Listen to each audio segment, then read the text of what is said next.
আসসালামু আলাইকুম। ভীষণ মজার মচমচের নাস্তার রেসিপি শেয়ার করব। আমি এর নাম দিয়েছি ফ্রাইড বার্গার। চলুন তাহলে কিভাবে তৈরি করতে হয় দেখে নিই। প্রথমে বার্গারের পেটির জন্য এখানে নিয়েছি টমেটো কুচি, পেঁয়াজ কুচি, ধনেপাতা কুচি, কাঁচামরিচ কুচি, সেদ্ধ আলু গ্রেট করে নিয়েছি একটা। স্বাদ মতো দিয়ে দেব লবণ, জিরা গুঁড়া আর গরম মশলা গুঁড়া সামান্য। এবার একসাথে ভালো করে মিক্স করে নেব। উপকরণ খুবই কম, শুধু আলু দিয়েই আর টমেটো দিয়ে এটা বেশ মজার একটা পুর তৈরি হয়ে যায়। এবার পাউরুটি নিয়েছি, পাউরুটিগুলো এভাবে গ্লাস দিয়ে আমি গোল করে কেটে নেব। তারপর সস লাগিয়ে নেব। আর যে আলু টমেটোর মিশ্রণটা তৈরি করেছিলাম সেখান থেকে পরিমাণ মতো দিয়ে মাঝখানে দিয়ে দেব। তারপর দুইটা একসাথে লাগিয়ে নেব। হয়ে গেল বার্গার। একইভাবে আমি তিনোটা রেডি করে নিচ্ছি।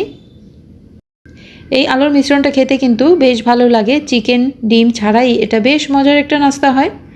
এবার কোট করার জন্য নেব ময়দা, লবণ, লাল মরিচের গুঁড়া আর কালো গোলমরিচের গুঁড়া, যার যার স্বাদ অনুযায়ী নিতে হবে। তারপর পরিমাণ মতো পানি দিয়ে পাতলা একটা ব্যাটার তৈরি করে নিতে হবে। তো আমি একসাথে ভালো করে মিশিয়ে নেব যেন ময়দার কোনো দানা না থাকে।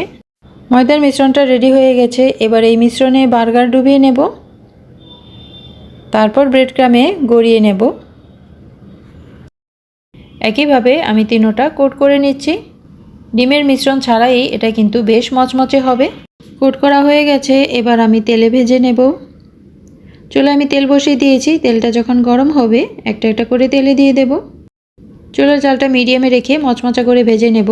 আর পাউরুটি কিন্তু এমনিতেই মচমচা হয়ে যায়, তার উপর আবার ব্রেড ক্রামও আছে। আর পাউরুটি কাটার সময়, গোল করে কাটার সময় যে সাইডগুলো ছিল সেগুলোই কিন্তু আমি গুঁড়া করে ব্রেড ক্রাম বানিয়ে নিয়েছি। মচমচে করে ভাজা হয়ে গেছে। এবার আমি তেল থেকে তুলে কেটে দেখাবো ভেতরটা কেমন হয়েছে। কাঁচামরিচের ফ্লেভার আর কাঁচামরিচের ঝালে এটাকে খেতে কিন্তু বেশ ভালো লাগে।